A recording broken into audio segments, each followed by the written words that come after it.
And then there was one match left in the regular season for the Purdue Fort Wayne women's volleyball team. But what a match we hope it'll be as the Mastodons play host to the Coyotes from the University of South Dakota, the 2019 regular season Summit League champion. A team that has lost just one match this year, and that was out of conference.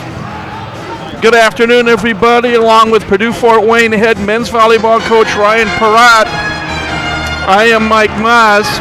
Mastodons coming off a nice straight set win at home Friday night over South Dakota State.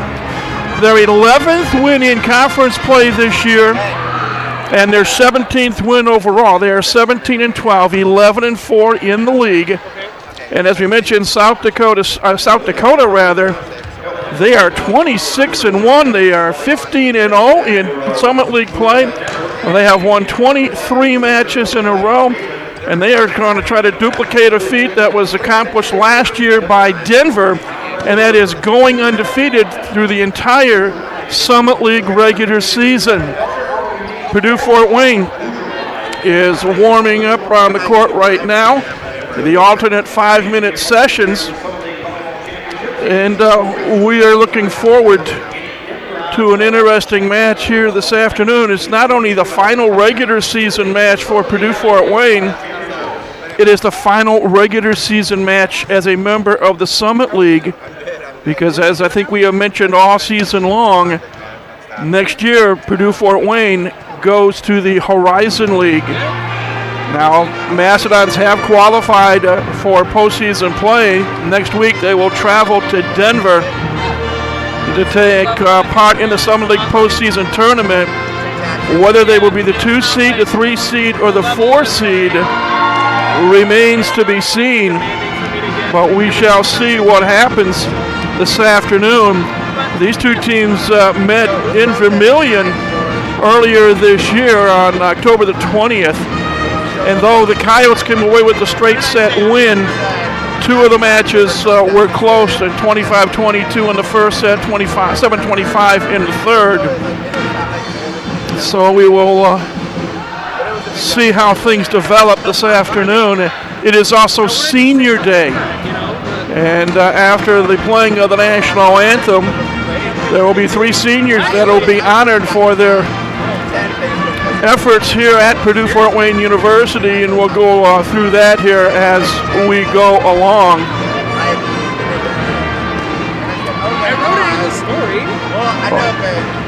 A little over a minute left in the warm-up period.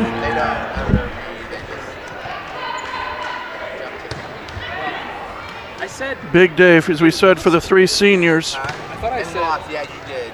Well, I think just old people being silly. Yeah. Here. But ball. But yeah, it says it right there. And I mentioned the fact that there's some players to watch today for South Dakota. Elizabeth Junkie is a 6-foot freshman out of Lakeville, Minnesota. And this season, she has performed well. She, in fact, is leading the team in kills with 398. She's also second in digs with 297. And a person to watch for Purdue Fort Wayne will be Sydney Borst, 6-foot junior out of Sylvania, Ohio, who had a very good match here on Friday night against South Dakota State, as she had 11 kills and 4 digs, also 2 block assists. Well, momentarily we will have the singing of our national anthem. Looks like a youth choir is taking to the court. And we will then hear the national anthem brought to you by Midwest America Federal Credit Union.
Tremendous performance by a young choir of sorts. Again, National Anthem brought to you by Midwest America Federal Credit Union. And now before we have the introduction of the starting lineups and to get this match underway, we are going to celebrate Senior Day here at Purdue Fort Wayne. There are 3 young ladies playing their final home match, final regular season match here inside Arnie Ball Court. And they will be honored here momentarily. The still coming in crowd is looking at the video boards at each end of the facility. And a little senior montage taking place.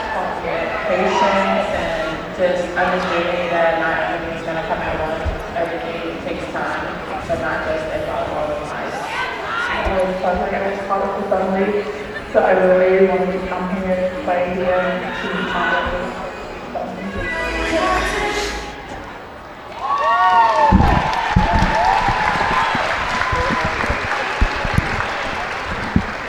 Good afternoon, ladies and gentlemen. Today is Senior Day. And we'd like to take a moment. Ryan Perrott, Senior Days are always interesting and sometimes emotional. They're always emotional, Michael. Yes, sir. Of course, you had one yourself many moons ago in the last century, the 20th century. I'm going to have another one coming up soon when I call it a career playing volleyball.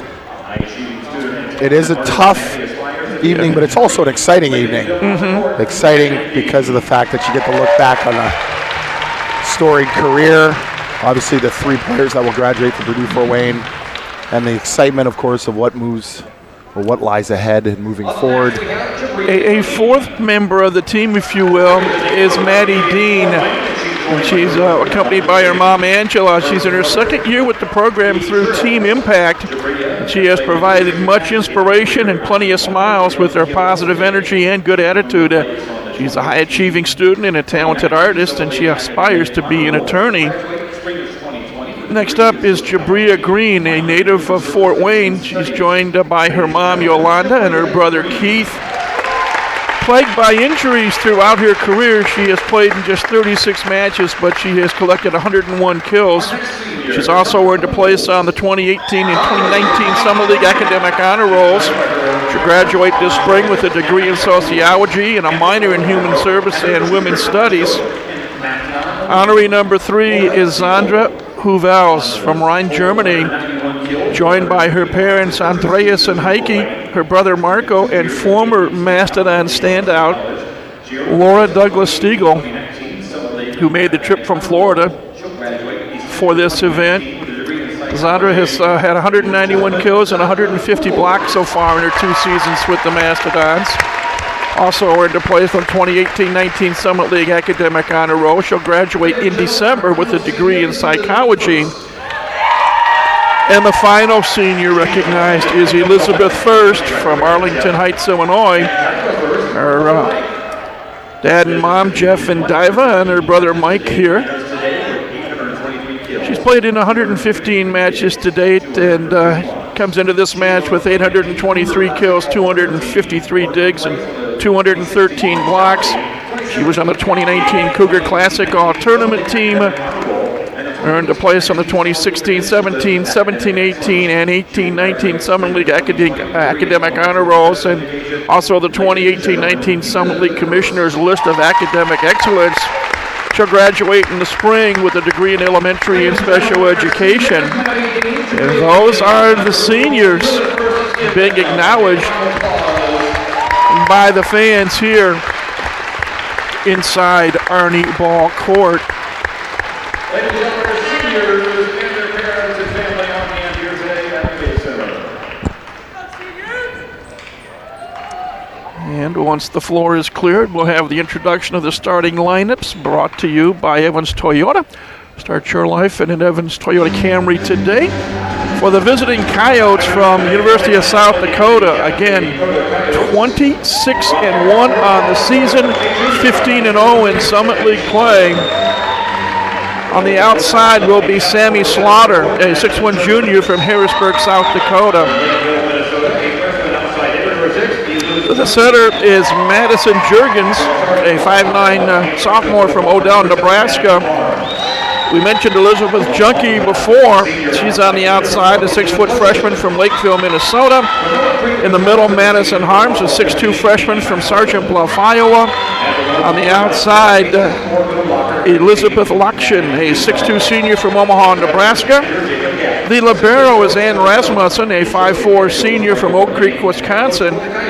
And in the middle, Maddie Weidenfeld, I should say, a 6'2 sophomore also from Omaha, Nebraska. The head coach at USD in her 6th season, Leanne Williamson, her record 123-57. Michael Rundy is the associate head coach. The assistant coach is Shelly Stumpf. Graduate manager is Jacob Gapp. Student assistant is Kenzie Hesse. That is South Dakota. And again, the fans looking at the big boards, video boards here, seeing a montage of Mastodon women's volleyball excellence.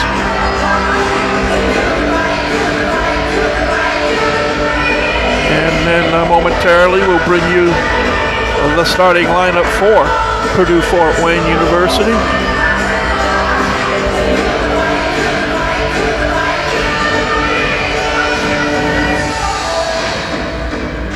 Give credit where credit is due. Teresa Turner runs the video department for athletics here.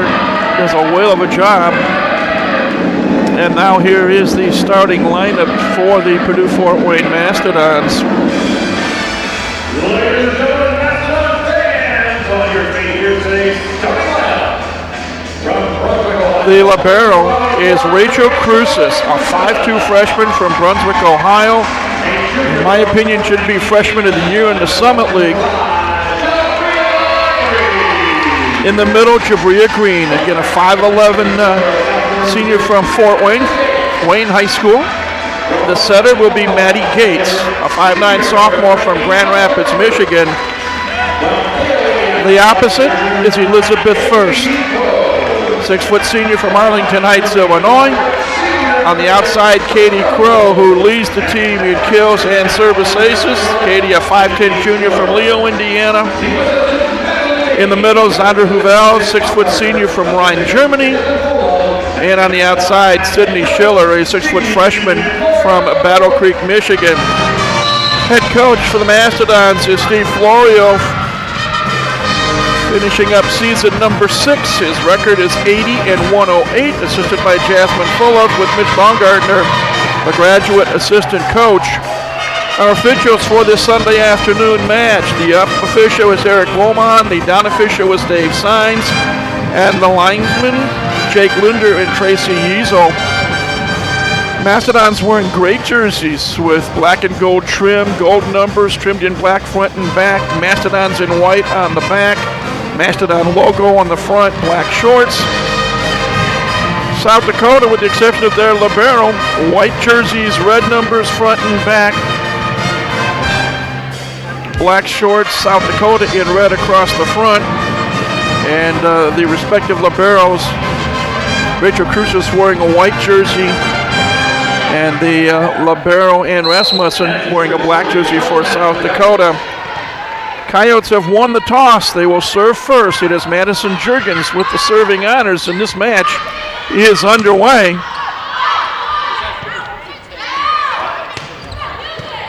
Nice dig in the backcourt by Junkie. Off a touch and into the crowd. First point goes to South Dakota. Both teams started in rotation. One, Michael, with their setters right back. Madison Harms over the top. You see the size, the physicality. You add that with the skill and athleticism. You understand why they've only lost one match all season long. Service error committed by Juergens, so Purdue Fort Wayne on the board. They will serve for the first time. This has got to be an epic effort. Coach Foria and I have discussed this the last couple of weeks. This must be a epic effort. Effort, the keyword, Michael, for Purdue Fort Wayne. Nice block at the net, but it goes into the net. I should say dig into the net. South Dakota is beatable, but you got to put chinks in the armor. They have gone the distance in a couple of matches this season, but you got to wear them down. This is not good. It's like I use the reference all the time. It's like playing Rafael Nadal in tennis. You got to be in for the long haul. Jabria Green rejected with her swing, front middle of the net. Not Liz first. Her first kill, and we're tied at 2. And Coach Florio doing the honorable thing by playing his seniors, Jabria Green, in the starting lineup as opposed to Sydney Borst. See ya. Oh, wow. Easy pickings for Madison Harms, again using her length at 6'2". 3-2 Coyotes. This team, Michael, is loaded with talent, and by the way, they're loaded with freshmen. Yeah, it's evidenced by the number of freshmen in the starting lineup. Huvels, just a little bit, just inside the baseline, I should say. That's what makes this team, South Dakota, so scary for years to come within the Summit League, because the pendulum might shift as opposed to Denver running away with the conference. Now South Dakota has done so, and this team is going to be a dynasty for the next several years under Coach Leanne Williamson. Kendall Gebert, sophomore transfer from Indiana Wesleyan, serving for the Mastodons. Maddie Worcester's first swing, a little touch shot, corner shot, and it's good. And Purdue Fort Wayne takes their first lead of the match, 4-3. That's what Purdue Fort Wayne is going to have to key on. Good quality serving and then high efficiency in their transition game. That serve dipped down. Worcester with a dig. Schiller off the touch, the freshman from Battle Creek, Michigan. 2 for 2 in transition. This time going left to Schiller. It's early. She must have, Michael, I beg your pardon, a monster game on the left side to counteract Katie Crow. Mastodons up 5-3. Cruces. I think the net violation is going to be called on Zandra Huvels of Purdue Fort Wayne. Negated a nice dig by Cruces. The first set, the most crucial for Purdue Fort Wayne. They must win this set. They must take all that emotional energy because it is senior day here at the Gates Center and use it to their advantage. Nice dig in the backcourt. Hannah Fonseca. South Dakota hitting the ball hard. And they've come back with 2 quick points, and they've tied the set at 5 apiece. There is the freshman of the year, as far as I'm concerned, Elizabeth Junkie, the daughter of the legendary Tom Junkie, who played here back in the late 80s, early 90s. Crow with a dig in the backcourt. And off the touch, Maddie Worcester, sophomore from Bern, Indiana. Maddie 2 for 2 again in transition. She loves the cross-court shot. That time, the middle blocker getting over late, able to jam that ball inside. Sydney Schiller. Oh, off the touch. I think that ball was heading out and beyond the end line. And I believe it was Fonseca that decided to try to get it and bounced off her arm. 7-5 Purdue Fort Wayne. Cut shot just like her father's. The reason why she's going to win Freshman of the Year, Michael, she leads the conference in kills per set. She's the only woman over 4 kills per set, and she's number 2 in the conference in kills. The offensive numbers are phenomenal. And her team, by the way, undefeated. Crow denied. Junkie off of Schiller into the crowd. The firepower. Coach Florio and I talked about that earlier this week. The firepower, the barrage comes at you time and time again. Very little off-speed play by the Coyotes. Tied at 7. Nice dig by Juergens off of Huvel's swing, and pounding it long is Slaughter. And Purdue Fort Wayne goes back on top 8-7. We played a 25 win by 2 in sets 1, 2, 3, and 4. If we do go to a 5th set, you play it to just 15, still have to win it by 2. Huvels with the swing from the left corner, with the serve I should say. Nice block. Worcester and Green, who's back in, combined. Beautiful block, shoulder to shoulder, Green and Worcester. And a great press back into the court. That's what you want to do, is take your hands, as you see last minute by Worcester as the ball hits it, to turn it into the center of the court. Service error by Zandra. Veered just to the left. So the Mastodon lead is 9-8 here in the opening set. Maddie Weidenfeld to serve for South Dakota. Flat serve. Worcester off of Weidenfeld. So you see the success of Worcester on the right side so far for Purdue Fort Wayne. Can they carry that over now with the double sub with Maddie Gates and Elizabeth First? That's the key. Maddie Worcester now 3 kills in 3 swings.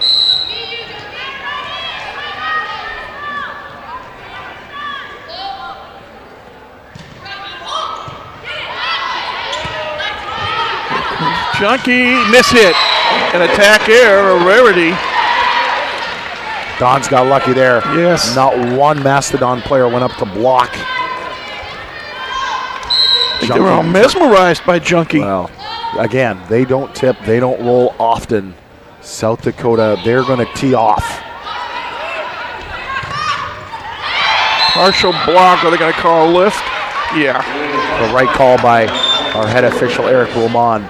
The size is a big factor. 10 out of the 17 South Dakota women are over 6 feet. Only 7 players for the Dons over 6 feet.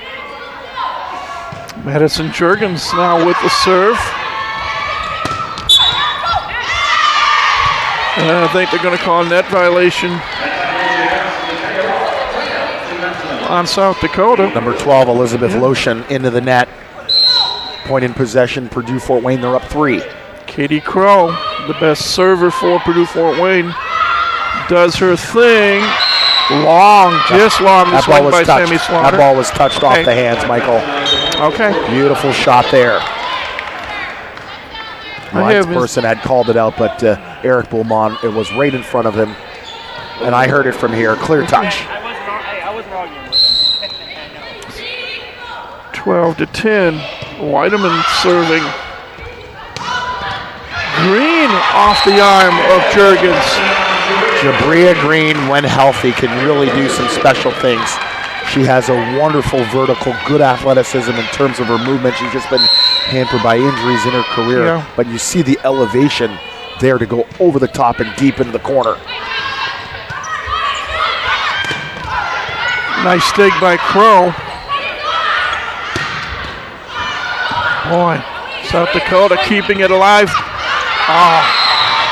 First and Cruces both saw that little dink shot coming, but just couldn't get to it and hit it cleanly. The first tip, Elizabeth Lotion did not get off the net to transition, so she did not have any approach. She just goes up, tips the ball. Purdue Fort Wayne must pick that up. And Rasmussen serving now for the Coyotes.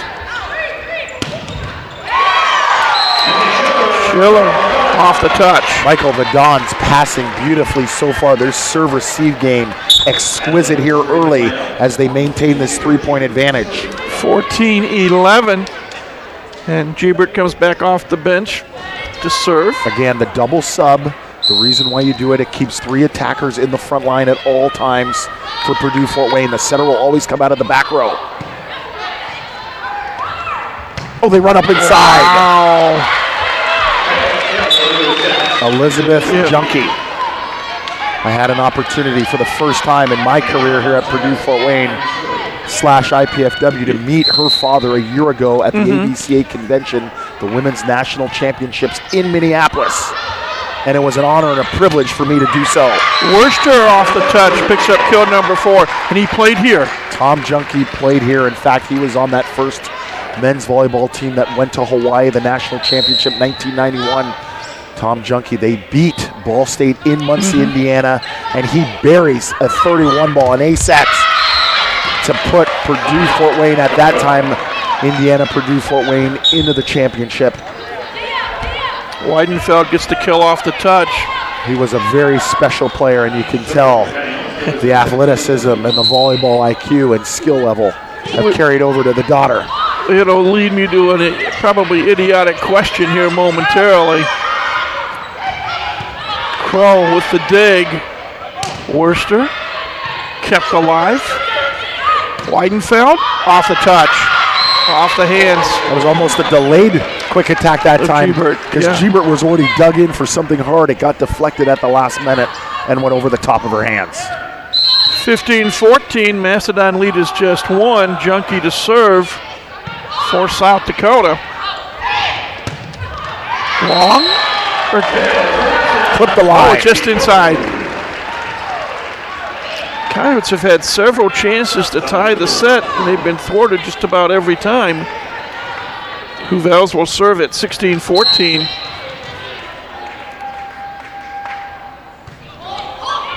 Yes! Service ace!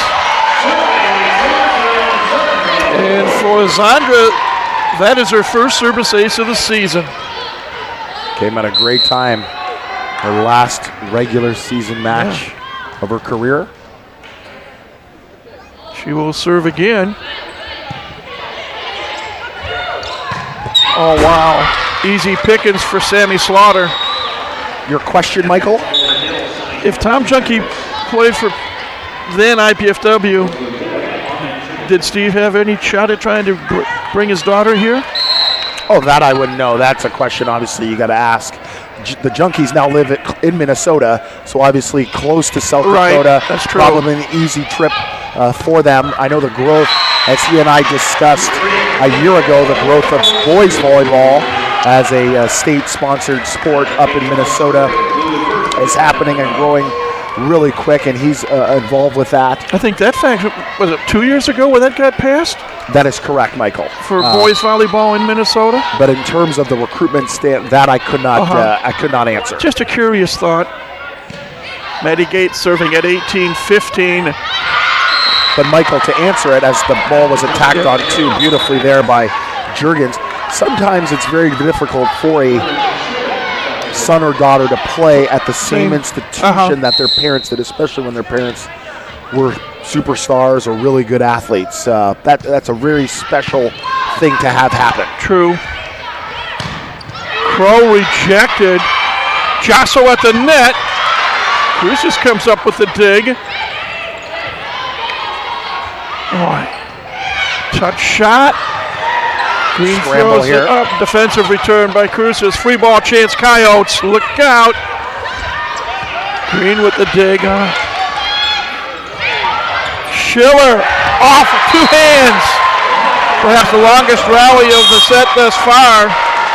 Goes to Purdue Fort Wayne, and timeout called, I believe, by South Dakota, with the Mastodons on top by a score of 19-16.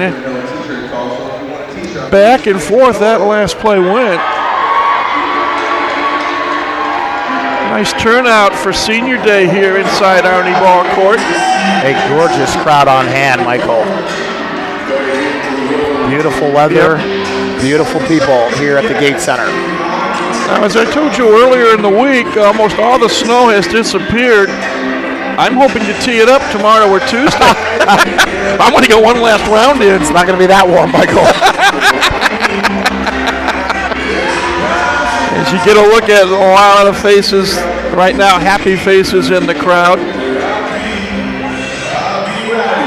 And there's a look in the middle. Just saw Anna Loppencooper for the women's basketball team. They had a tough weekend over in Akron, Ohio, as they lost to both Akron and Kent State from the Mid-American Conference. But Anna had 18 points on Friday against Akron, and I believe it was either 20 or 22 points yesterday. 22 points, She is a fourth-year senior from Germany.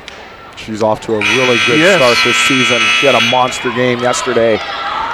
The Dons lost, I believe, 75-67. They're playing good basketball. Really competitive here early in their non-conference schedule. Katie Crow serving out of the South Dakota timeout. And she goes wide right. Oh, one of the several sins of serving. You can't miss a serve out of a timeout. all the momentum on your side. You just give a cheap, easy point Especially, in a rally score era to your opponent. Especially the server who has 33 service aces this year. Oh, but it doesn't bite them. Coyotes return the favor with the service error. 20-17, Purdue Fort Wayne on top. Again, we played a set to 25, win by 2, and Rock, the hitting percentages are unreal. 520 to 480, favor of Purdue Fort Wayne. Junkie, dink shot. Gates digs it out. Nice dig in the backcourt by Weideman. Junkie with heat. She wasn't tipping that one. Yeah, that's where they need to stay, is their bread and butter. They got a little tentative as Purdue Fort Wayne has scored on a couple tips and roll balls into the center of the floor. But that time, Junkie able to tee off cross court. And Rasmussen, the libero, serving. Nice block. Boy, you had 3 Coyotes on the left side of the defense, and it's 20-19. And Steve Forlorio wants to break up the rhythm right now that South Dakota seems to have. He calls a timeout. The Dons really working the right side of the floor, Michael. They really want to get Worcester and First involved. As of this moment, South Dakota leads in kills 16-13. They lead in assists 16-13. They lead in digs 10-8, and in total blocks 1.5 to 1. Coyotes hitting .481. 16 kills, 27 swings, 3 attack errors. The Mastodons hitting .444.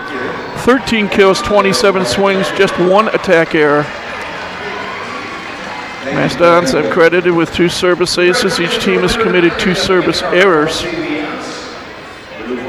which reflects in a 1-point differential at this point, 20-19 in favor of Purdue Fort Wayne. 1 attack error for Purdue Fort Wayne, Michael. That's the stat that really stands out against this South Dakota team. As we look at some replays, Maddie Worcester with a couple of those kills.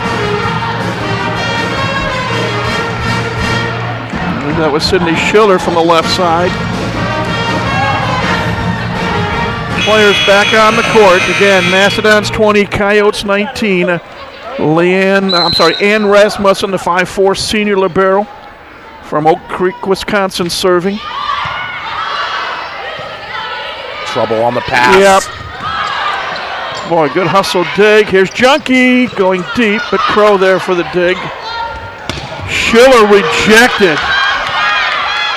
Crow beyond the 3-meter line, rejected. Roofing it home is Huvels.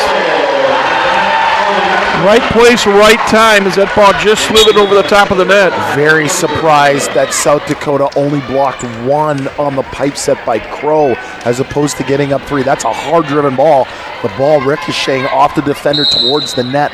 Very, very difficult to defend. Gebert serving at 21-19. To the right side, Cruces somehow got a dig on Lotion. Here we go again. Oh, but boy, Rachel gives it everything. Couldn't quite get to it. She went into the crowd Friday night in one play against South Dakota State and kept the ball alive. Yes, she did. Her tenacity to play defense, her attitude is phenomenal, especially as a freshman. 21-20, South Dakota serving to tie this set up. Perfect touch. Junkie off the left arm of Schiller, and it is tied 21 all. The Karch-Karai cut shot inside sharp. The offside blocker moving as opposed to staying still upon contact, and it goes away from the defender. Beautifully done by Junkie. First time South. Overpass. Again, Cruces with the dig. Schiller blocked. Rasmussen dig. Long or touch? That's in. Perfect cut shot deep into the corner where nobody plays defense. Goes Weinfeld, and that puts South Dakota on top. Dakota up. First time they have led since they were on top 3-2. We were then tied at 3, and Purdue Fort Wayne went up 4-3, 5-3, was tied at 5, And then Mastodons got a couple of points in a row, and they had led ever since from the 6-5 mark, 8-7 mark until just now when it was tied at 21, and now it's 22-21 South Dakota. And that's a direct result of the serve receive. The passing not as clean as it had been the first 3 quarters of this opening set. And tailor-made setting. When you know where the ball's going to go, you can set up your defense, and that's what South Dakota has capitalized on. You mentioned Elizabeth Junkie, and again, a player to watch. She's got 6 kills in 10 swings with 1 attack air, hitting .500. Also has 2 assists and a dig and a block assist in this opening set. Well, she's over 400 then for the season. She's the second player in the Summit League this year to go over 400 kills. Madison of Oral Roberts, the only other player coming in. Madison, 458 kills on the season. Junkie now at 404. Key point in the set, and Worcester off the touch. They run Worcester up inside as opposed, they're in rotation 1 as opposed to staying out on the left wing. They run her up inside to cause some sort of chaos or confusion for South Dakota, and it worked. 22 all, but a service error by Schiller. Got to be able to perform in crunch time. That's 2 service errors, both from the outsides of Purdue Fort Wayne. Crow earlier after the timeout at 19-17, and now Schiller here at 22 all. Junkie serving at 23-22 South Dakota. Gebert setting up Crow, kept alive. Cut shot, is it in? Yes, it is, by Sammy Slaughter. And now it's double set point, 24-22 Coyotes. It's pretty amazing. You control the first set for a good chunk of it, 90% of it. And you catch yourself trailing here at the end. Alexandra Tracek, a 5'1 freshman from Hammond, Indiana, on the floor now for the Mastodons. Worcester, yes, 1 set point averted. Maddie Worcester is now with 6 kills. And South Dakota is in rotation 5. Their middle is right front. Slaughter's left front. Huvels, who had an ace last time she served, serves again. Look out. Gebert to the right side for Worcester, and somehow South Dakota keeps it alive. Crow. And somehow South Dakota keeps it alive again. Worcester with the right hand, dug out by Fonseca, and then finally Coyotes put it away to win the opening set 25-23. Wow. Wow. Teams will switch ends, and Purdue Fort Wayne will serve to start the second set in about 2.5 minutes. Exciting opening set, but it goes to the visitors, the University of South Dakota, by a score of 25-23. We will take a break, as from Arnie Ball Court, this is Purdue Fort Wayne Women's Volleyball on YouTube. Life is busy enough. And when you add finding a doctor, it can be overwhelming. Lutheran Health Network now makes it possible to find a doctor with just 1 phone call to 844-LHN-DOCS.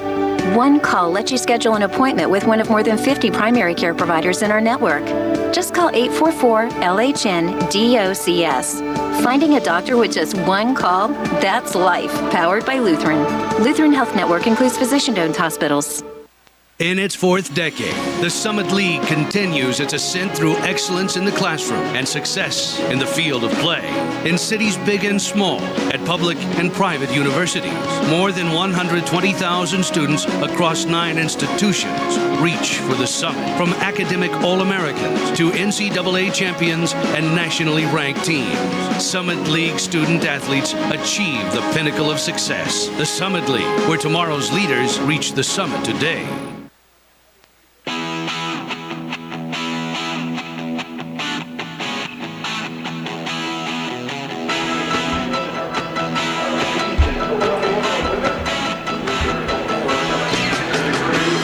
Well, welcome back, everybody, to Arnie Ball Court. along with Macedon head men's volleyball coach Ryan Perrott. I'm Mike Maz. And first set, and you said it, Rock, for 90% of the set, Purdue-Fort Wayne, I'll say, had control. They had the lead. They had this crowd into it. But South Dakota, again, trying to complete a perfect regular season in the Summit League, they came back and they won the set 25-23. And as we look at the numbers, Coyotes led in kills 21-16. They led in assists 21-15. They led in digs 18-13, and in total team blocks 1.5 to 1. Elizabeth Chunky with 6 kills, Sammy Slaughter with 4, Elizabeth Lotion with 4, Maddie Weidenfeld with 3, Madison Harms with 3, and 1 for Madison Juergens. Juergens, the primary setter, had 19 assists. No service aces, 2 service errors. And of the 18 digs, 8 coming from their libero and Rasmussen. No solo blocks, 3 block assists. For Purdue-Fort Wayne, Maddie Worcester with 6 kills, 3 for Sydney Schiller, 2 apiece, Jabria Green, Liz First, and Zander Huvels, and Katie Crow with just 1. 9 assists for Kendall Gebert, 6 assists for Maddie Gates. 2 service aces, 1 by Huvels, 1 by Sydney Schiller, 3 service errors. And Katie Crow with 4 digs, and her libero Rachel Cruces with 3, comprising over half of the 13 Mastodon digs. Maddie Gates will serve first. Purdue-Fort Wayne now going from left to right as set number 2 is underway. And right off the bat, short set, big swing from Madison Harms. 6'2" freshman from Sergeant Bluff, Iowa. Sydney Borse is now checked in. She's starting the second set in place of Jabria Green, who went 2-0-3 that opening set. Juergens serving for South Dakota. And Cruces tried for the dig, but it spun off her leg into the crowd.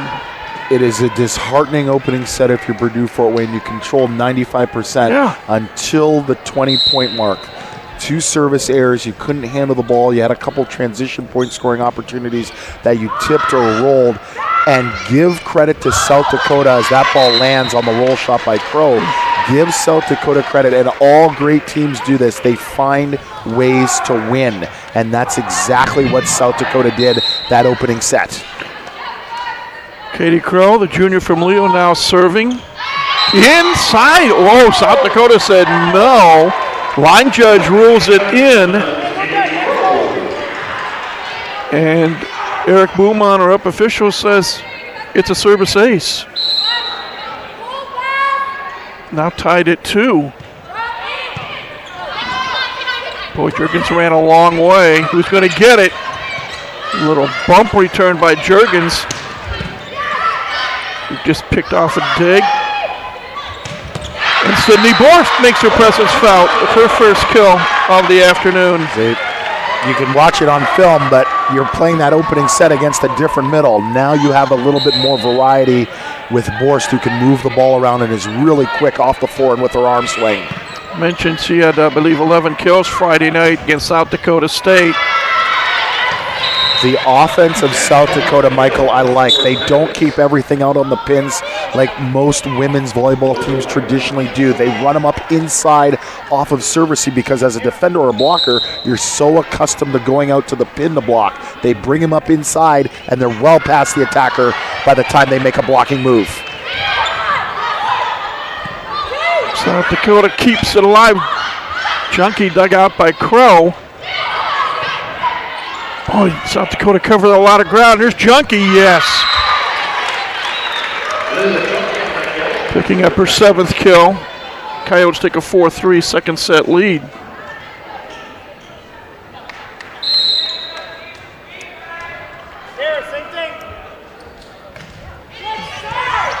Pretty good serve. Crow beyond the 3-meter line.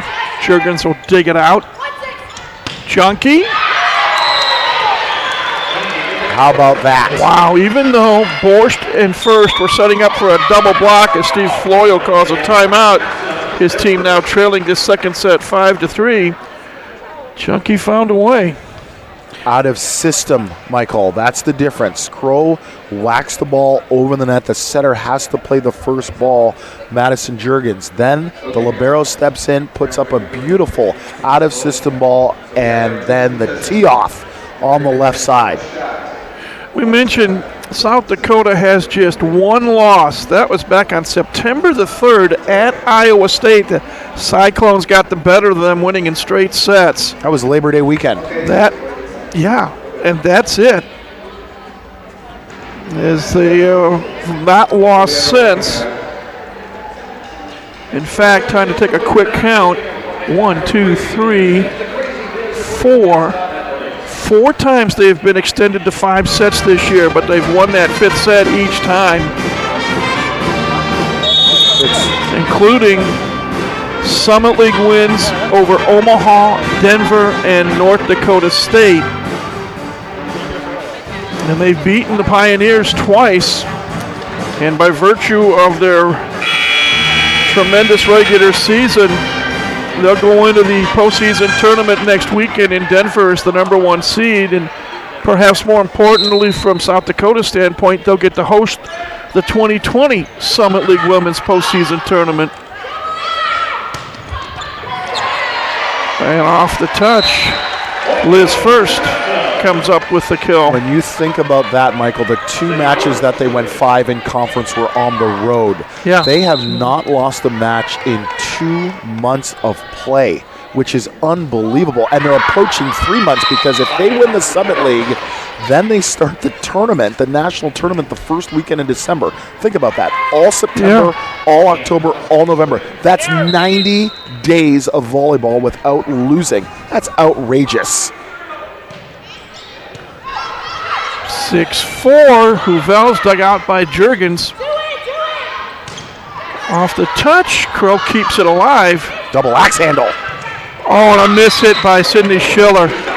Now the Dons are in trouble, and this is where that first set was so crucial for them with that emotional energy. Now they're playing from behind here, that second set. Did that opening set deflate the balloon? They need to make sure they keep this close or play it up in front.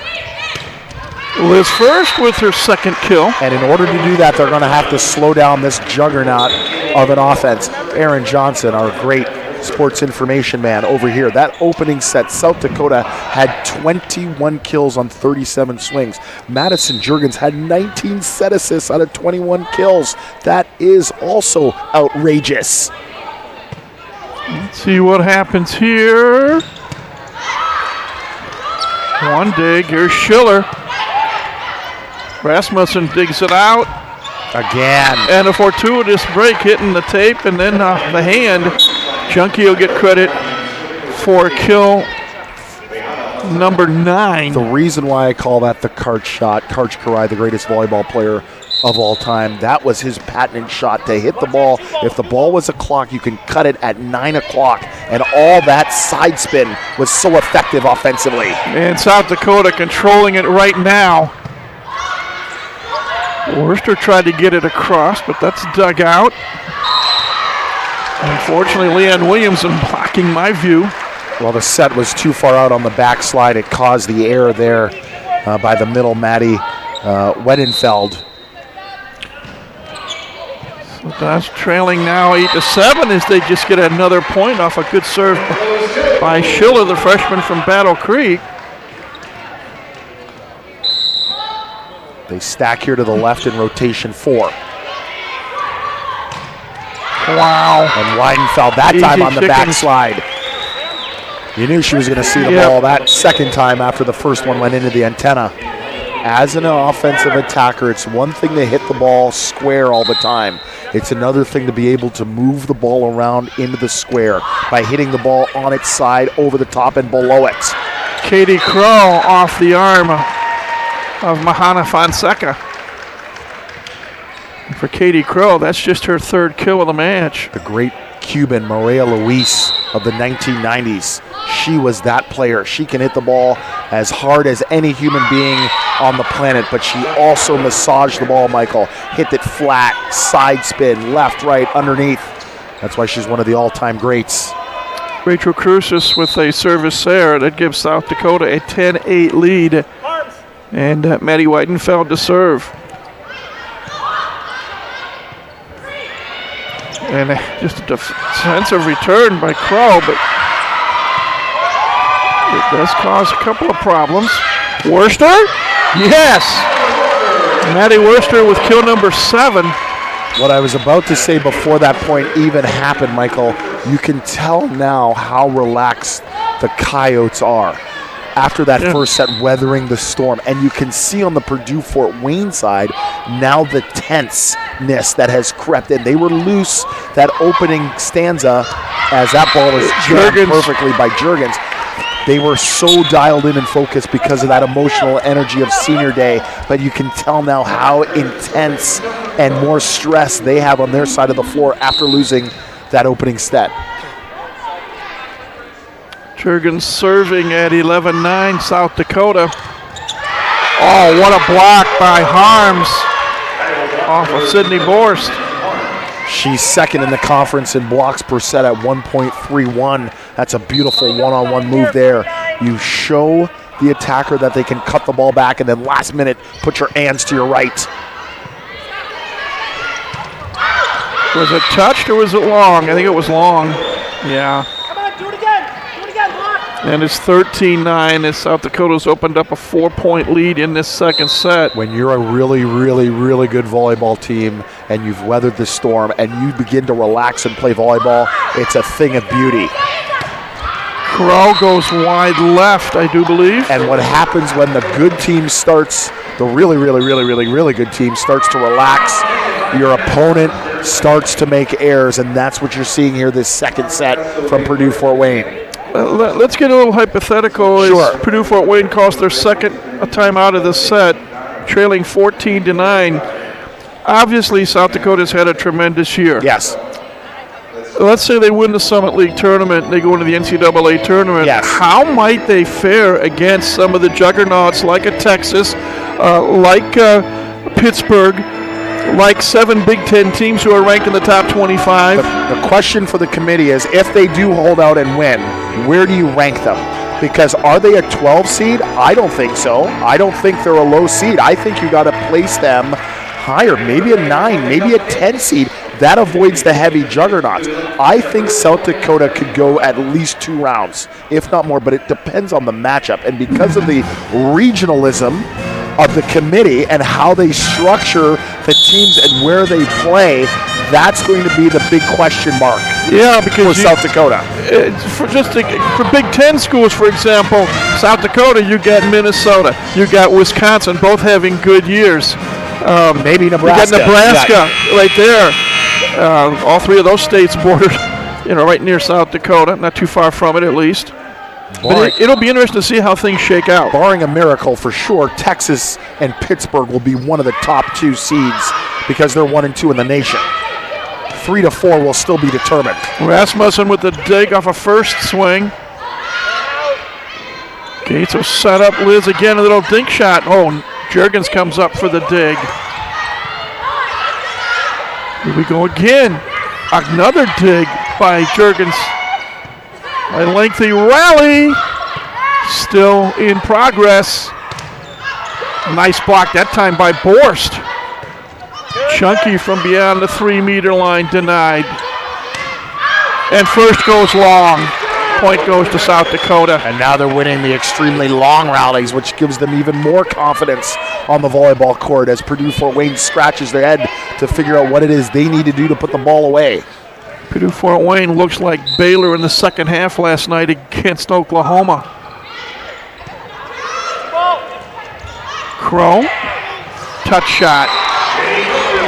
The entire bench, South Dakota up in arms, saying, how can that ball hit the floor? As a pin defender or a wing defender, when somebody is tipping the ball from inside the court, more times than not they're tipping the ball outside of the court. That's where you need to be to play defense. 15-10. Wow. Getting a great start with Sammy Slaughter. She'll sit down now as Lola Weideman comes in. And to expand a little bit, Michael, on what you're talking about for the tournament, next week in Denver, because Denver was one of those matches that South Dakota had to go 5 sets with, that South Dakota prevailed. Junkie with a block, but putting it home is, and there's Sydney Borsch. You mentioned coming in at the start of this second set. And she's already got, I believe, 2 or 3 kills. If South Dakota wins today, Purdue-Fort Wayne finishes third in the conference. Denver is at Western Illinois. I'm going to presume that Denver is going to win and take care of that business. Junkie puts one down. As Junkie looks like her father of 20-plus years ago. Now Denver would have to play Purdue-Fort Wayne. I'm going to obviously do a lot of assumptions here. If Purdue-Fort Wayne wins their quarterfinal match, and that's still to decide who the 16 is going to be. Denver has the advantage because they're playing at home, Michael, and that's what people must not overlook, even if they were to take on South Dakota in the finals. Finally, the Macedons get a point down.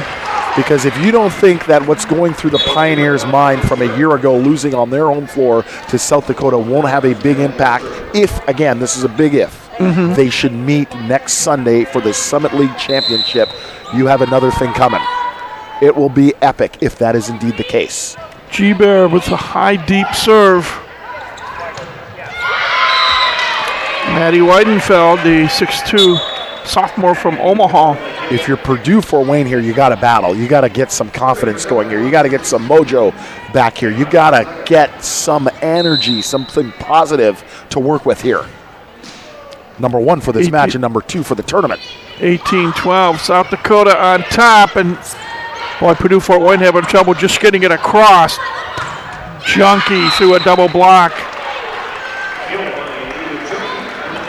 From a number standpoint, Rock, this is starting to look very similar to the match these two teams played back in October. The recipe in Vermilion. I know I talk a lot, but the recipe is simple. Huvel's off the touch. If you want to beat South Dakota, the very first thing you have to do, Michael, is win the opening set. You have to have the opponent of this quality play from behind. Put more stress and duress on them because of the fact of perfection. That ball did not clear 4 contacts. The hardest thing for a team to do when you run the table is to eventually lose. Michael, you're put in a situation that you haven't been put in before, but this team has done it. They overcame the Summit League champions 5 times over in Denver last year to win the tournament. This year they lost to Iowa in an unbelievable game.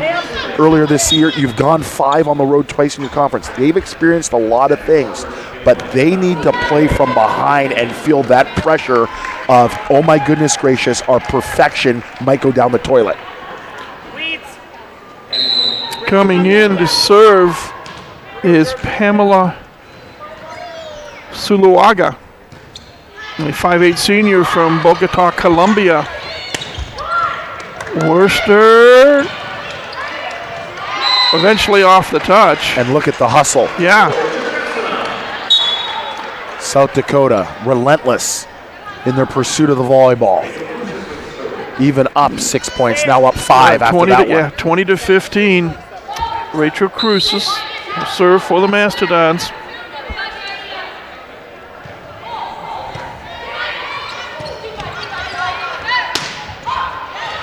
Oh, yeah, wow, perfect placement for Sammy Slaughter. Over the top and down. Shades of my idol, the great St. John Smith. Perfect ball control, perfect maneuvering, knowing and understanding where the defense is on that inside ball, able to roll it over the top of the defense and catching the back line. Maddie Weidenfeld to serve at 21-15. Crow down a line, yes. For Katie Crow, that is just her 5th kill. And you say to yourself, how in the world did this team become so good over the last couple of years, South Dakota? Well, it starts with recruiting, Michael. Yeah. Several players from the state of Iowa on this roster. 3 from Nebraska, 3 from Minnesota. All volleyball havens. With the kill. All volleyball havens. You look at this, and you talk about looking at the roster and about Nebraska. And, for example, Weidenfeld from Omaha, Lotion from Omaha, somebody else, but I'm thinking Omaha. You're not that far from. You're not that far from Lincoln, and you wonder about Jeff Cook from Nebraska, did he have a shot at some of these gals? Oh, my. Easy tap down there.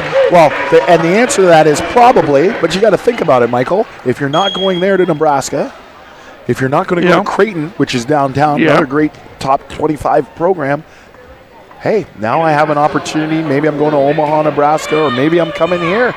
And now the pendulum with recruiting is so crucial to make your team successful. Juergens serving 23-16. And a block. Slaughter and Harms tag team it, and it's multiple set points. It's amazing to see such a high-quality team like South Dakota take on a team that I think have played very, very well all year long in Purdue Fort Wayne, and you see the difference out of the two calibers. Off the block goes Crow. That'll be a point to the Mastodons. But you see what size does. You see what the physicality. You see the skill, the consistency and level of play. It's night and day between number 1 seed and number 3 seed so far. Katie Crow with the serve.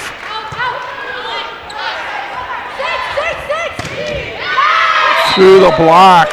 Sammy Slaughter will end the second set. 25-17. Coyotes take care of business, and they are now in a commanding position, up 2-0. And to add insult to injury, they will serve to start set number 3. We've got our 5-minute volleyball version of halftime now, the 5-minute break between sets 2 and 3. We'll step aside for a moment, and then we'll come back and recap and put Rock's thinking cap on. See what the Mastodons have to do, short of somehow finding a way for South Dakota to shrink in size maybe to come up with it. But we will take a break. Again, South Dakota wins the opening set 25-23. They win the second set 25-17 from Arnie Ball Court here inside the Hilliard Gate Sports Center on the campus of Purdue Fort Wayne University. This is Purdue Fort Wayne women's volleyball on YouTube. Life is busy. Most days you wake up, make the coffee, get the kids dressed, and get them out the door. With everything else there is to do in a day, finding a doctor can take a lot of time. You have to ask your friends for recommendations, search online, sort through results, and make a dozen phone calls. Lutheran Health Network now makes it possible to find a doctor with just one phone call. All you need is a single phone number, 844-LHN-DOCS. That's right, with one phone call, you can schedule an appointment with one of more than 50 primary care providers in the Lutheran Health Network. And with 20 locations throughout Allen County, there's a Lutheran Health physician close to you. Call 844-LHN-DOCS to find a new doctor or make an appointment. Finding a doctor with just one phone call? That's life. Powered by Lutheran. Lutheran Health Network includes physician-owned hospitals. Geico presents Unhelpful Home Improvement How-Tos. A slippery bathroom floor can result in expensive hospital bills. So today, I'll show you how to cushion a serious fall by filling your bathroom with thousands of plastic balls. Just nail a piece of plywood across the doorway and dump in 2,000 multicolored plastic balls. You could try to protect yourself with a bathroom full of plastic balls, or you could get liability coverage through the Geico Insurance Agency. Visit geico.com and see how affordable renter's insurance can be. In its 4th decade, the Summit League continues its ascent through excellence in the classroom and success in the field of play. In cities big and small, at public and private universities, more than 120,000 students across 9 institutions reach for the summit. From academic All-Americans to NCAA champions and nationally ranked teams, Summit League student athletes achieve the pinnacle of success. The Summit League, where tomorrow's leaders reach the summit today.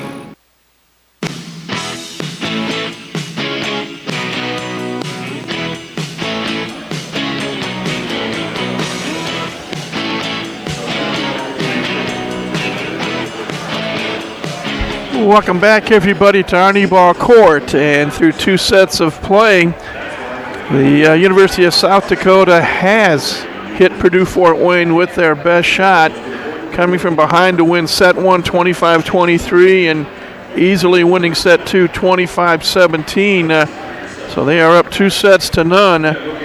Coyotes lead in kills 38-29, in assists 37-28, in digs 33-21, and in total blocks 3.5-1. Elizabeth Junkie, the very talented freshman, 12 kills, hitting .611.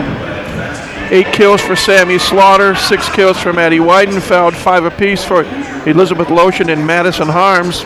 Madison Juergens, the setter, with 2. Juergens has 32 assists today. Junkie with 3, and Ann Rasmussen, the libero, with 2. No service aces yet for South Dakota. They've committed just 2 service errors. And of their 33 digs, 10 coming from Rasmussen, the libero, 9 coming from Juergens, the setter. 1 solo block credited to Madison Harms and 5 block assists. For the Mastodons, Maddie Worster with 8 kills, Katie Crow with 6, 4 for Liz First, 3 apiece, Sandra Huvels and Sydney Schiller. Sydney Borsch came in to play in the second set, had 2 kills, and Maddie Gates, one of the setters, with 1. Kendall Gebert with 14 assists, Gates with 12. 4 service aces, 2 credited to Sydney Schiller, 1 to Sandra Huvels, and 1 to Katie Crow. 5 service errors, and of the Dons' 21 digs, 7 coming from Katie Crow, 4 from the libero Rachel Cruces, 2 apiece for Maddie Gates, Alexandria Traciak, who came in the early on, and also Kendall Gebert with a couple of digs, no solo blocks and 2 block assists. South Dakota in the first set hit .486. In the second set, .536 for the match, .508. 38 kills, 65 swings, just 5 attack errors. Purdue Fort Wayne, .366 in the first, just .206 in the second.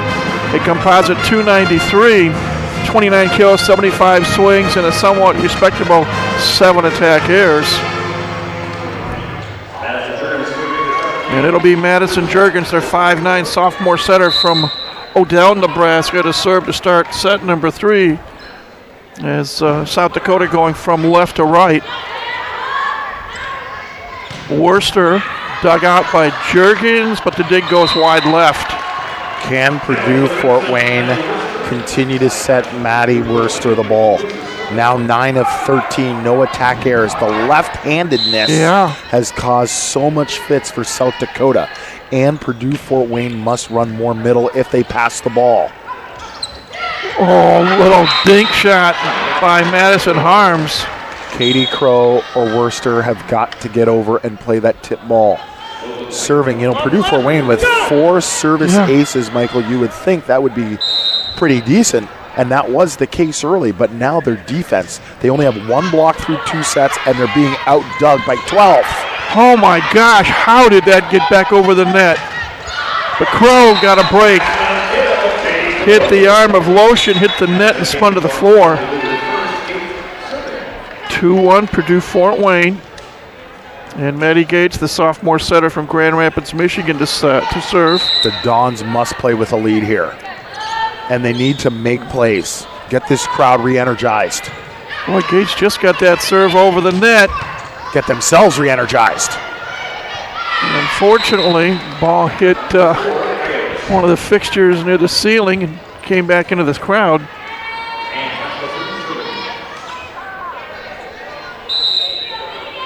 Ann Rasmussen, the senior libero, serving for the Coyotes.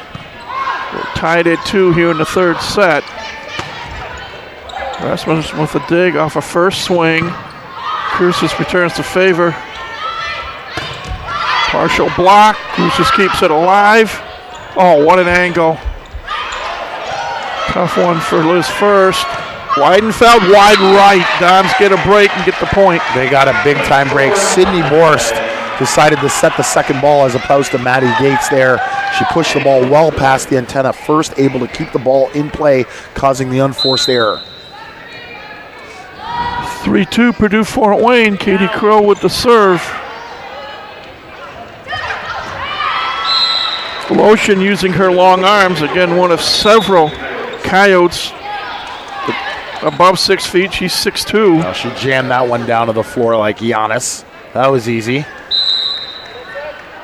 When you're that high, it's easier to tip because it's coming straight down. Mahana Fonseca to serve. See, that one has to go high because it's got to go over top the big block. And now what do we got? Back row violation. Her foot was in front of the 3-meter line when she tried to attack the ball out of the back row. Purdue Fort Wayne will take any break they can get. Now up 4-3. You can, Michael. Their serving and passing's got to increase. Yeah. The pass, Michael, and serve receive. All these balls now at 10 feet past the net. They've got to get the ball closer for their setter to be able to run the offense.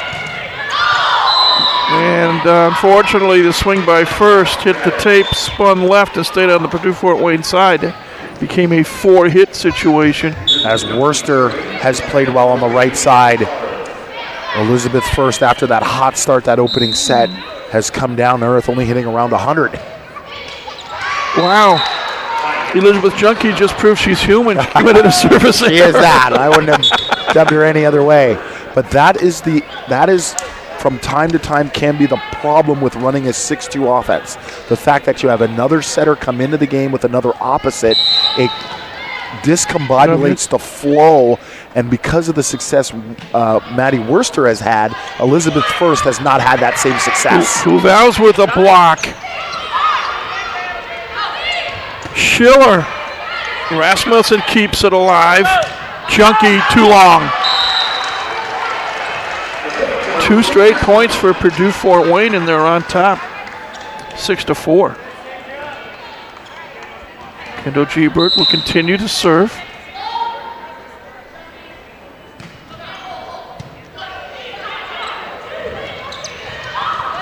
Too much tipping. Yeah. Worcester. Rasmussen keeps it alive. Weidenfeld, Katie Crow with a dig. Maddie Worcester again. Junkie with a dig. Long rally. Gebert for Schiller. Junkie in the backcourt digs it out, and then off the touch, Maddie Weidenfeld will get credit for a kill. Beautiful swing high and hard by Weidenfeld off the block. Great scrabble, great rally by Purdue Fort Wayne. That's the kind of effort that's going to be needed here this third set to prolong the match. Weidenfeld will serve for the Coyotes. Look at the passing, Michael. Yeah. It's everywhere. Crow. Junkie on her knees with a dig. A short set by Juergens and Madison Harms. Again at 6'2".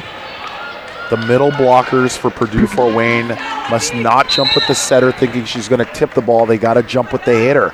They're on their way down trying to block the quick attack, and the ball is going over the top every time. Duval's off the touch. That was almost premature. That ball almost rescued. Believe me when I tell you that South Dakota has no desire to allow this match to go 4 sets. No. They want to get done and head home quickly. Wow.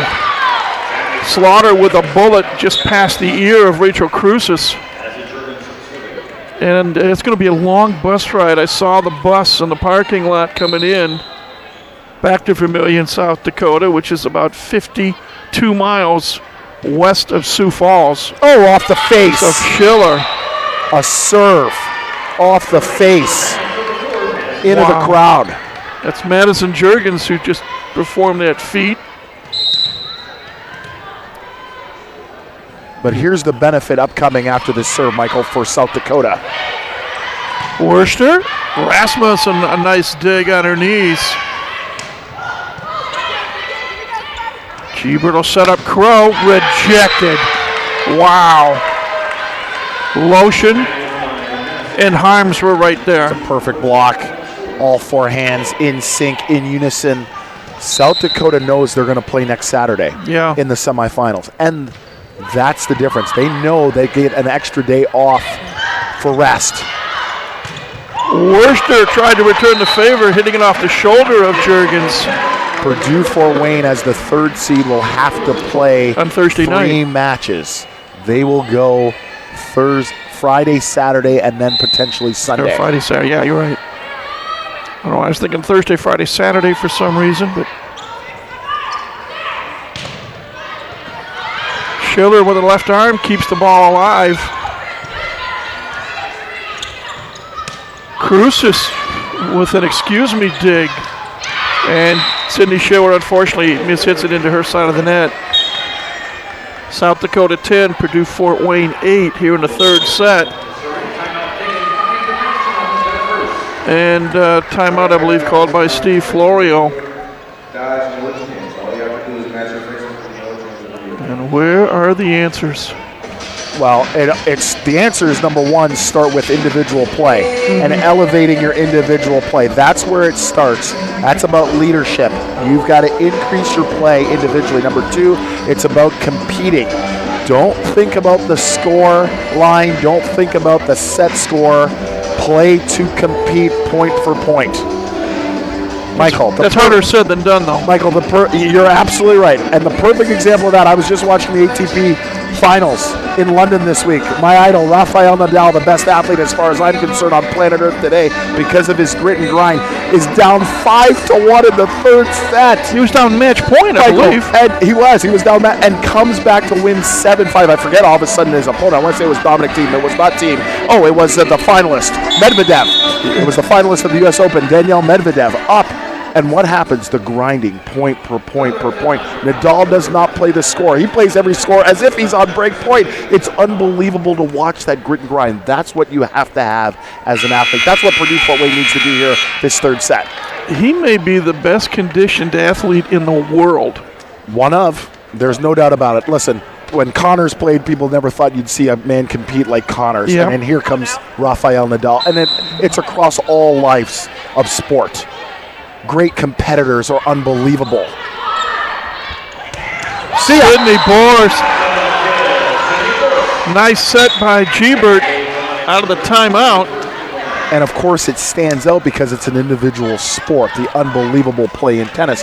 But in a team sport, the exact same thing happens. Hockey, basketball, volleyball, it starts with individual play elevating your team's play. Oh, Gates, look out! Oh, Katie Crow tried going into the scorer's table to our left, but the ball went further left. I'm going to give her a chicken wing on that, even though I think it hit the shoulder. I'm going to give her a chicken wing dig off the right arm of Maddie Gates. 11-9 South Dakota, and Rasmussen, their libero with the serve. Katie Crow with the yo-yo shot, took all the heat off and just feathered it over. The Dons need to increase their defensive play. They need to get some cheap points. Slow down the ball at the net. You may not stuff block the ball, but at least get a quality touch where you can get your transition game in sync. There's one. Crucis with a nice dig. Crow at the 3-meter line. Juergens keeps it alive momentarily. That is a great play. It's going to go overlooked, but what a play by Sydney Borst. The ball is coming towards the net. Any other player would have jumped thinking the ball was coming over the net. She stands her ground, keeps her hands up, and the ball falls on the Coyote side.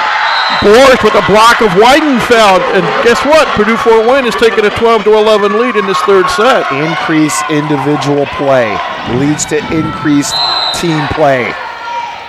Boy, good timing by Sydney Borst for the block there.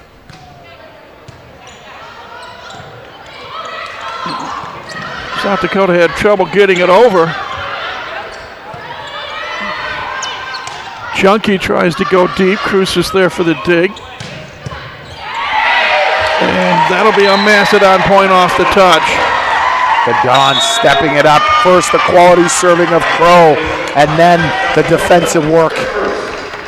And timeout called by Leanne Williamson, the head coach for South Dakota, looking for her 124th win in her 6th season in Vermillion. Taking a quick look, Rock, at the Summit League standings coming into this match. We mentioned South Dakota at 15-0, Denver at 12-3, Purdue Fort Wayne 11-4, Omaha 9-6, North Dakota State 7-8. They are all in. But what a fight for the number 6 seed. Oral Roberts 4-11. North Dakota's done at 4-12. South Dakota State 3-12. Western Illinois 3-12. And the other 3 matches today, Denver at Western Illinois. Let's see if I can find something on that. Denver won the first 2 sets easily, 25-15, 25-17. They're leading the third set 16-12. So if that stays, Denver will end up in the 2 slot. Omaha in the opening set, leading at South Dakota State 10-6. And North Dakota State in set number 1 ahead of Oral Roberts 15-5. And we'll try to keep an eye on those as we go along. Here it's 13-11. Purdue Fort Wayne leading South Dakota in the third set, but trailing the match 2 sets to none. And Elizabeth Junkie, a talented 6-foot freshman from Lakeville, Minnesota. Again, they run her up inside off the serve receive, and the block for Purdue Fort Wayne does not make the adjustments. They're not taking a look at the attacker and the line of approach. They're so fixated on the ball that Junkie is coming up inside and the ball's past them by the time they make a blocking move. Junkie with 13 kills. Sydney Schiller comes back and picks up her 4th kill. So it's 14-12 Mastodons. And Sydney Borst, as usual, serving from the back left corner. Can the Dons get it back over? Defensive return by Crow. Look out, Junkie! Block! Finally, an adjustment. Liz First, I think, with the block. First does not go out to the antenna. She stays inside. As Junkie comes inside, is able to reject that attack. As you see the replay right there. But Coyotes come right back off the touch, get a kill. But no phase whatsoever in Junkie's game. She stays outside that time. Hits a go ball through the block for a kill. Her 14th. Now coming in to serve for the first time today, Brooklyn Boweg, a 5'4" freshman from Sioux Falls.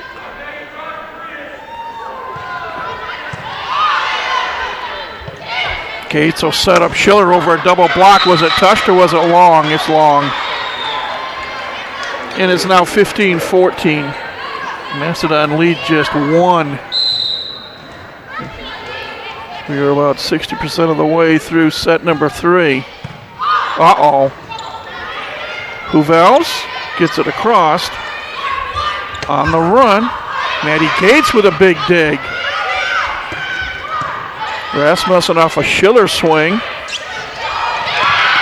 And again, the dink shot, the touch shot by Sammy Slaughter, taking all the heat out of it. Cruces came down the floor as opposed to running through that ball. I thought she was there in plenty of time, but she hit the floor and stopped moving her feet. And now we're tied at 15, just like that. The Dons cannot run any middle. Nope. Cruces with a dig off a Slaughter swing. Schiller takes something off. Wow. Slaughter again off of Cruces. See, Purdue Fort Wayne can't handle the ball to run middle, so it's all pin to pin. And when you've got size at the net, like the Coyotes do, it's easy pickings to set up your defense. 16-15 South Dakota.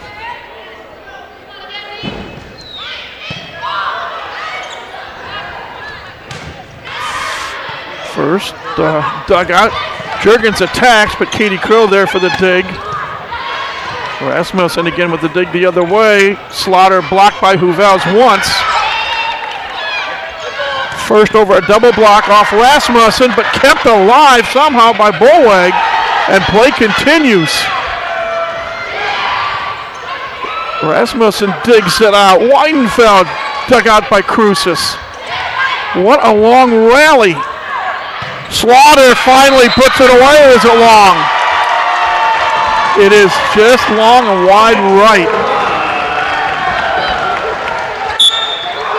And we're tied at 16. Purdue Fort Wayne has to use that point to sail them down the end of this set. All that hard work paying off. Now can you capitalize? Yeah. Kendall Jeepert off the bench to serve. Slaughter off the touch. There it goes. All that hard work, and it just seems like, poof. Well, they got the perfect touch at the net. That's what you wanted. It's a good high swing, but you got to be able to play defense behind that touch. Maddie Weidenfeld serving for the Coyotes, up 17-16.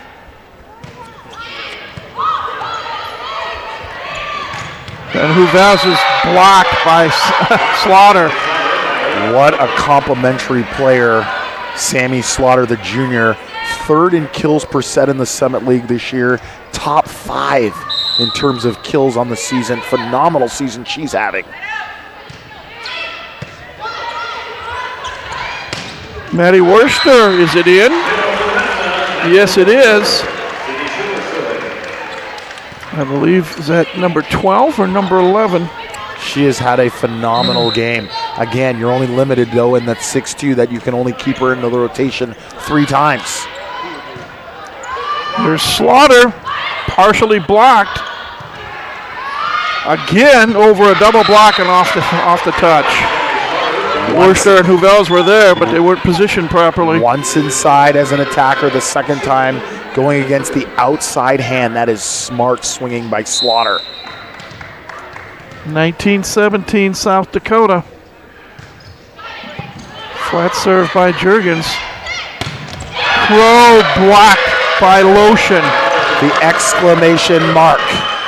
That's a beautiful move. One-on-one, you dive hard inside. And Steve Florio calls his second and final allotted timeout of the set.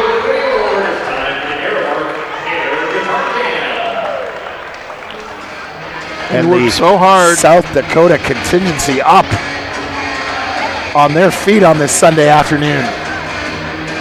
When they played in Vermilion again back on October the 20th, it was 25-22, 25-11, and 26-24. So the Dons were in 2 of the 3 sets.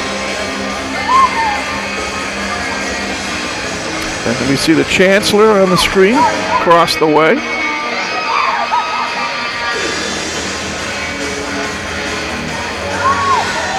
This will be the last volleyball home contest until January the 10th. When your team decides to go to work. When the men's volleyball team decides to kick off their 39th season. That's the only weekend. You're going to be a traveling man. You're going to be home. You're going to home for the opening 2 matches. Then you go out to California. That's one coast. Then you go to the opposite coast the next weekend after that. Then we're not home until the first weekend of February when we play Urbana here. A lot of traveling, raking up the air travel miles. Somebody's going to get frequent flyer miles. Juergens serving at 20-17 and an ace. And it's 21-17. South Dakota closing in on a perfect regular season in Summit League play. I'm curious to ask Aaron Johnson, the last team to go perfect in the Summit League. Who was that? Last year, Denver went 15-0.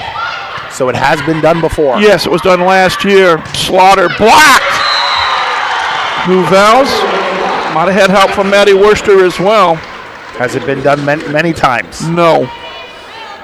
Last year, Pioneers were 15-0, and they had a match at North Dakota that was snowed out and couldn't be rescheduled.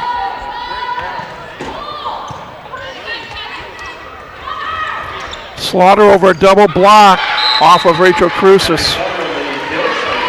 And now the Coyotes are 3 points away from perfection. It is an unbelievable feat to have happen. Think about the target on your back. Oh, yeah. I mean, the bullseye is huge. And to weather the storm. And Sydney Borst off a G-Bert set. To weather the storm all season long and have the reply, to have the answers, is really impressive. Yeah. 22-19. Macedon's down by 3. Juergens, Cruces, but the dig is wide right. And it's 23-19. And Rasmussen, the libero to serve.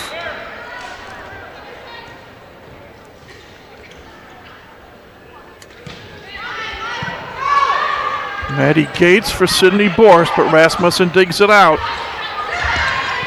Cruces off a lotion swing. First rejected. Jasso at the net. And what do we got? Back row violation or center interference. The player, Elizabeth First, goes up to try and block the ball that is being set by Juergen. She interferes with the set. She's called for interference. Multiple match points for South Dakota. Up 24-19.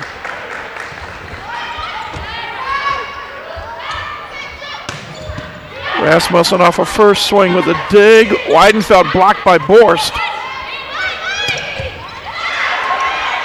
Boy, Cruz just kept it alive initially. On we go.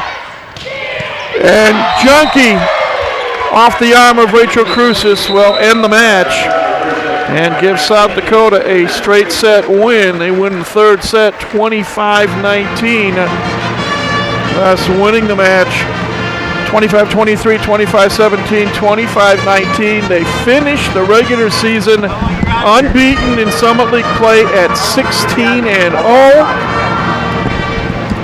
They finish the regular season at 27-1. They will be the number 1 seed in the Summit League tournament next week in Denver. And they have won 24 matches in a row, 27-1, 24 wins in a row, 11-1 in road matches. As there you see some of the updated numbers again. South Dakota 16-0, Denver 12-3. Macedons will finish 11-5, and they will be the 3 seed. Omaha the 4, North Dakota State the 5, and we'll find out whether it's Oral Roberts, North Dakota, South Dakota State, or Western Illinois. One of those 4 teams will play Purdue Fort Wayne Friday night in Denver in the quarterfinals of the Summit League postseason tournament. But we will see what happens. But congratulations to the South Dakota Coyotes. A straight set win over Purdue Fort Wayne. And the Macedons finished the regular season with a record of 17-13. Last year they were 18-14. And we hope to be talking momentarily with head coach Steve Florio. He's talking with his team right now. And well, you go up against Goliath. David doesn't always win, but hopefully David can learn something for future matches. Well, what Coach Florio is talking about, number 1, he's thanking his seniors on the floor in front of his entire team. Number 2, he's congratulating them on a great season because it was a great season that Purdue Fort Wayne had. And number 3 is to get this out of your mind because a new season begins next weekend in Denver when anything can happen. And keyword anything. And right now Steve talking with the Chancellor, and he hopefully will join us momentarily. Denver won it. So, why we can wait real quick. Denver, Western Illinois in straight sets. So the Pioneers will finish 13-3, 21-7 overall. And let's see. Omaha leading over South Dakota State 22-18 in the first set. North Dakota State beat Oral Roberts 25-21 in the first set in Fargo. So that's what's happening elsewhere in the Summit League. And we will continue to wait momentarily for head coach Steve Florio. And get his thoughts. Was there ever any doubt, though? Tell you what we'll do. Let's take a 60-second break and then come back as this is Purdue Fort Wayne women's volleyball on YouTube.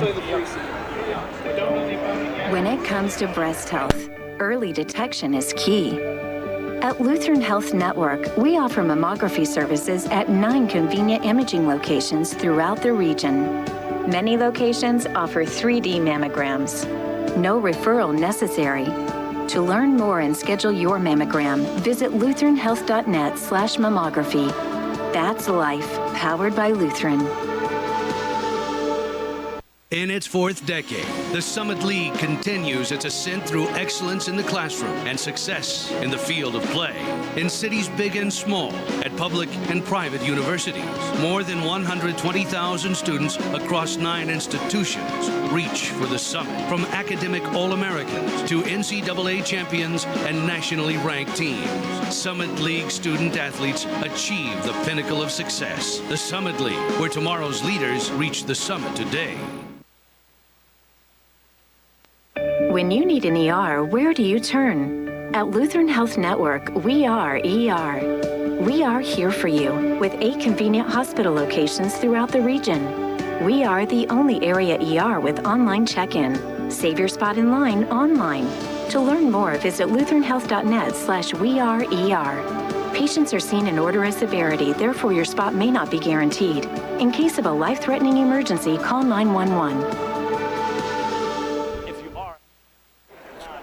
Welcome back now to Arnie Ball Court, and we are joined by head coach Steve Florio after his Mastodons gave it a gallant effort. But Steve, you've seen South Dakota once already this year. We got to see them for the first time, and to say that they're a pretty good volleyball team would be a huge understatement.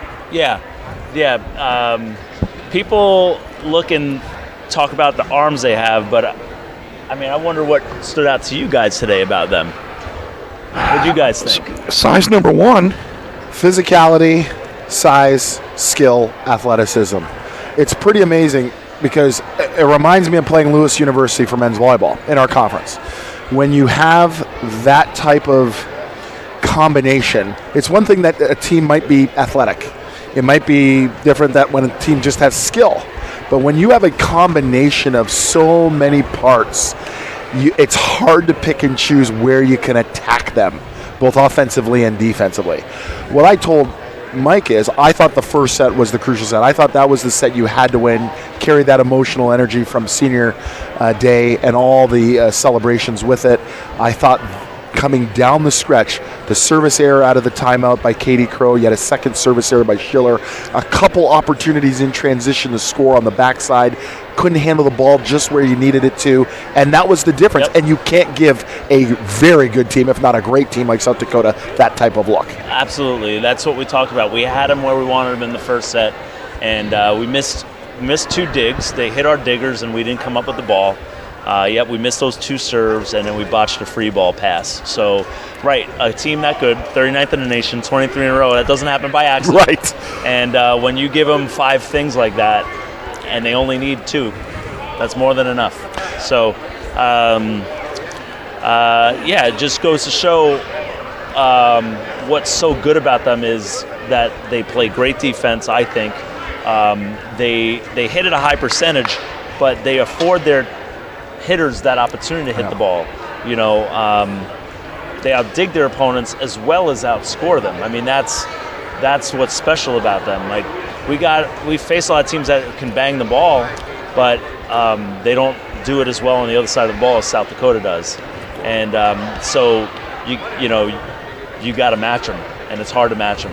Earlier this year, you and I had talked about them because I hadn't seen them until obviously preparing for this broadcast. One of the words that you used to describe them was relentless. And you had talked about how your team, and they are a beatable volleyball team, by the way, but how your team would need, and any team that plays that team, they have to bring their effort level to another dimension. Yep. That opening set, for at least 95% of it, that was your team. Yep. Because they were right there. Yep. And then the couple errors, as you mentioned, down the stretch. Can you take away that effort, that relentlessness that you had this first set and carry it with you into Denver? Yeah. I think, when you're playing a high-level volleyball and it's not working, it can demoralize you. And you saw we didn't have that same energy in the second set. But we talked a lot about the fact that I think we hit 375 in that first set, and we were hitting 290 or something like that through the first 2 sets. That's going to win a lot of volleyball matches, and that was one of the things we talked about in the huddle at the end of the game was let's not, when a team as good as South Dakota plays as good as they did, sometimes it can blind us from things that we did well. And, you know, although I think our defense could have been better and the quality of our first touch could have been better, I mean, our arms were good, we were swinging good, we had some good block touches, and we did rally long rallies with a team that's used to playing long rallies. So we highlighted some things that we did well, and a lot of those things were translated into wins against a lot of other teams. Right. And so we talked about that.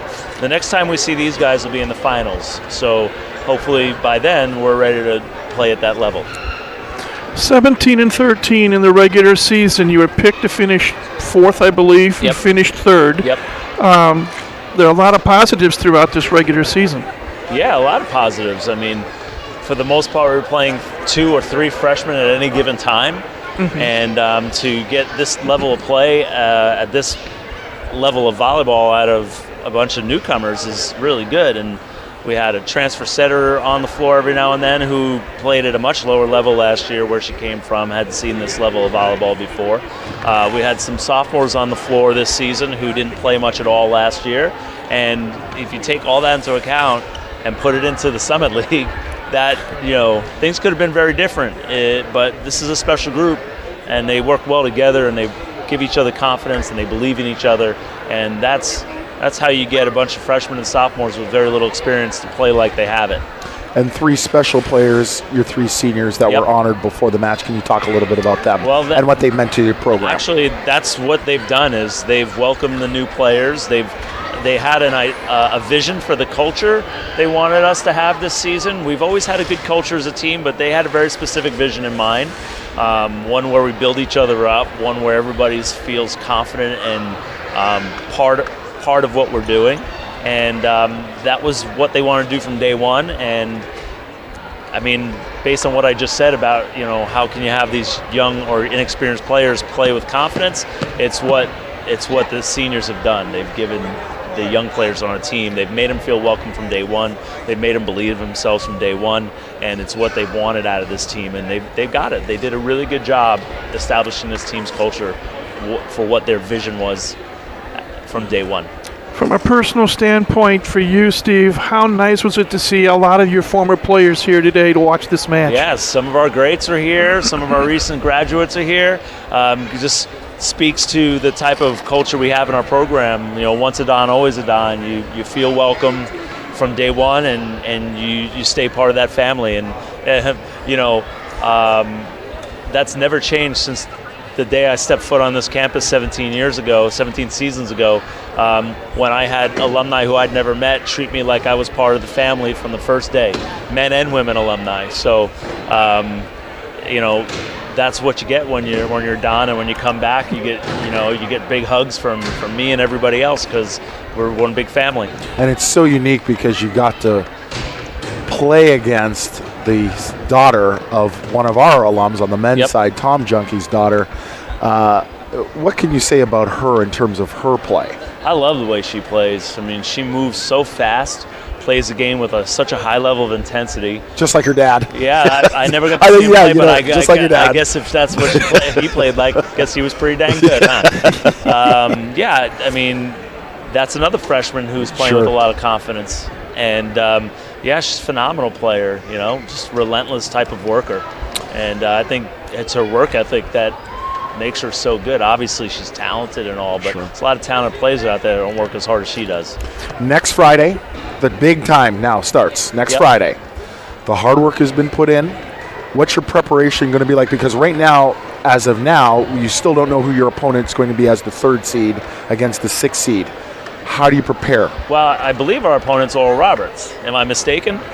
Well, they finished 4-12, and I don't know about the tiebreakers.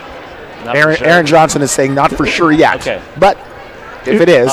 If it's ORU, you beat them twice. I'll defer to the expert, but our math had us playing Oral Roberts. But if you've beaten them twice, they were straight set wins, but hard fought wins. Or you might play North State, who is ahead in their match over Oral Roberts right now as we speak. North Dakota finished 4-12. I mean, I think North Dakota State's got. Well, North Dakota's the 5 seed. 5 seed. Yeah, that's right. Up, yeah. So, do you have a preference of the 4 teams that are fighting for that one spot? We're just focused on our game. We got to block a little better, and we got to play a little better defense.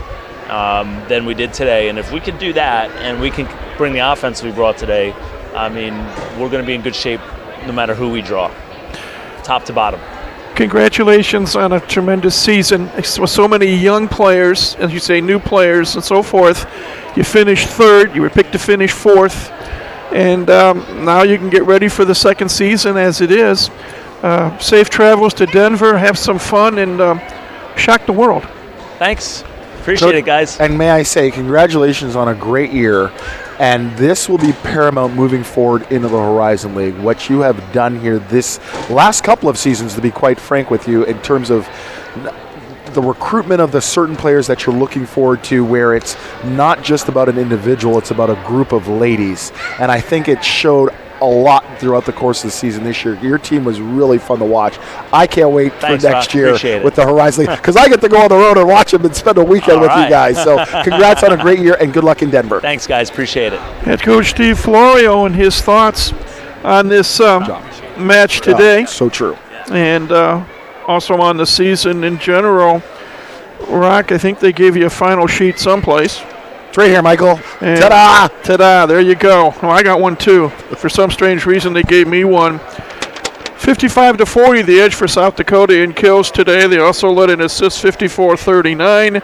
They led in digs 58-39, and in total team blocks 6.5-4. Individually, and you mentioned that talented freshman, Elizabeth Junkie with 15 kills, Sammy Slaughter with 14, 9 for Madison Harms, 8 for Elizabeth Lotion, 7 for Maddie Weidenfeld, and 2 for one of the setter, Madison Juergens, who had 48 assists today. She also had the only 2 service aces for South Dakota. They had just 3 service errors. And of their 58 digs, Ann Rasmussen, their libero, had 22, 10 apiece for Juergens and Junkie. 1 solo block credited to Madison Harms and 11 block assists. For Purdue Fort Wayne, Maddie Worcester, 11 kills, 19 swings, and no attack errors. She hit .579. Katie Crow with 9 kills. And then it gets a bit lean. Sydney Borst, Sydney Schiller, Zander Huvels, each with 4. 2 kills for Jabria Green. Got them both in the first set. And 1 kill for Maddie Gates, who had 16 assists. Kendall Gebert had 19. 4 service aces, 2 by Sydney Schiller, 1 by Zander Huvels, and 1 by Katie Crow, which gives her a season total of 33 service aces, by the way. And of the 39 digs, 12 came from the libero Rachel Crucis, and 12 came from Katie Crow. 1 solo block credited to Sydney Borst and 6 block assists. South Dakota in this match hit .486 in the first set, .536 in the second, just .217 in the third, but for the match, .387. 55 kills, 111 swings, and just 12 attack errors. Macedons hit .366, .206, and .114 respectively. For the match, .227, 40 kills, 119 swings, and 13 attack errors.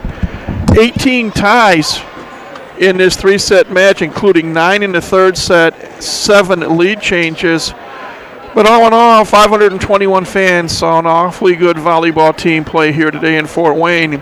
Credit South Dakota. Again, they finished the season unbeaten, 16-0 in the Summit League, 27-1 overall, and they are on a 24-match winning streak.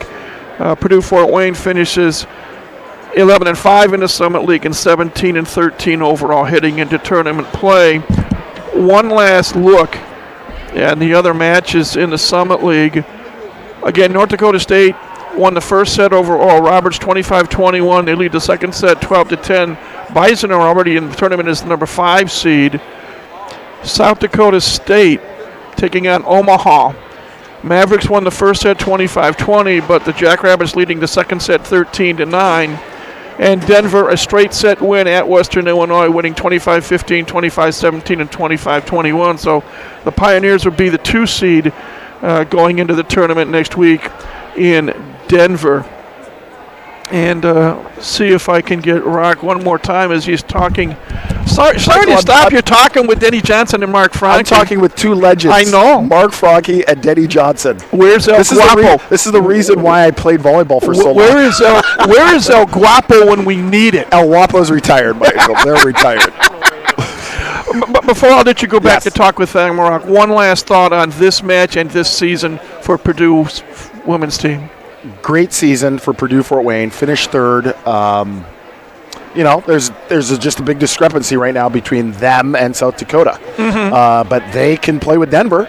That they can beat Denver. They can beat anybody else in the conference. So here's what they need to do. It's a clean slate. They got to go back to basics, and it's all about basics in tournament time. Serving and passing has got to be crisp, and their defensive work with their transition work has got to be key. They need production, Michael, and Maddie Worcester was phenomenal here, but it's going to take a collective team effort to win 3 matches in Denver next weekend. Can they come together on the road? That is the big question mark. But overall, this was a tremendous season for Purdue Fort Wayne to finish third. They should be extraordinarily happy with themselves, but they cannot be satisfied with that. They need to be hungry in order to win the Summit League Conference. Thank you, as always, for your help, sir. Michael, the privilege and honor was all mine, and I thank you for a wonderful opportunity. If I can bisect you, half of you can coach your team, and half of you can stay with me for the men's season. You don't want me mic'd up on the sideline. But thank you so much. Thank you, Michael. I greatly appreciate it. Thanks for everything. That is Ryan Perrott, head coach of the men's volleyball team here at Purdue University. Special thanks also to head coach Steve Florio talking to us in our post-match show. Thanks to the Purdue Fort Wayne Athletic Department, headed by Athletic Director Kelly Hartley-Hutton. The Sports Information Department, Aaron Johnson, supplies the information. Thanks to our friends at Learfield Sports IMG College. And thanks to our friends at YouTube for allowing us to bring you this match today. Again, South Dakota, the Summit League champion, defeats Purdue Fort Wayne in straight sets to finish 16-0 in conference play and 27-1 overall. Macedon's finished third at 11-5, 17-13 heading into tournament action. Please enjoy what's left of your Sunday. This is our final women's volleyball broadcast, but there is still plenty of basketball. Men's volleyball, as Rock said earlier, will get underway in early January.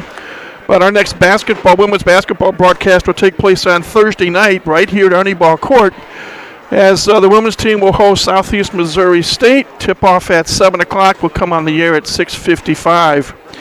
Again today, Purdue Fort Wayne celebrates Seniors Day. Unfortunately, they run into a buzzsaw in South Dakota as they lose to the Coyotes in straight sets in the regular season finale.